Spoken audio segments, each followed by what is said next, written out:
আসসালামু আলাইকুম। ৬৪ জেলার ড্রাইভারের ভাইরা, আসলেই আল্লাহর হুকুম নামাজ, এটা আল্লাহর হুকুম ফরজ। রোজা, পর্দা, এগুলো কিন্তু ফরজ। আর আমরা যে গাড়ি চালাইতেছি, ৬৪ জেলা ঘুরতেছি, এক জেলা থেকে আরেক জেলায় আমরা যাচ্ছি, একদিনে এক জেলাতে আমরা থাকতেছি, আমরা যে দেশ দেখতেছি, এটাও কিন্তু একটা ফরজ। দেশ দেখাও একটা ফরজ, ঠিক আছে?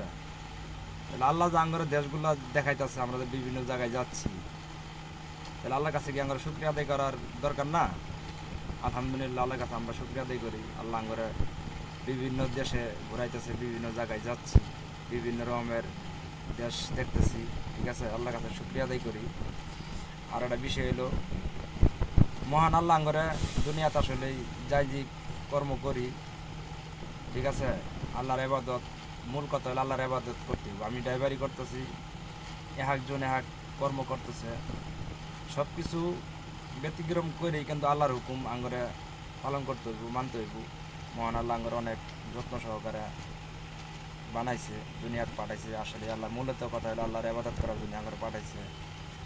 আসলে আমরা যাই যেখানে থাকি, যে যাই যে অবস্থানেই থাকেন, ৫ ওয়াক্ত নামাজ পড়ার সবাই চেষ্টা করবেন। ইনশাআল্লাহ আমরাও পড়বো, চেষ্টা করবো, নামাজ আল্লাহর হুকুম মানবো।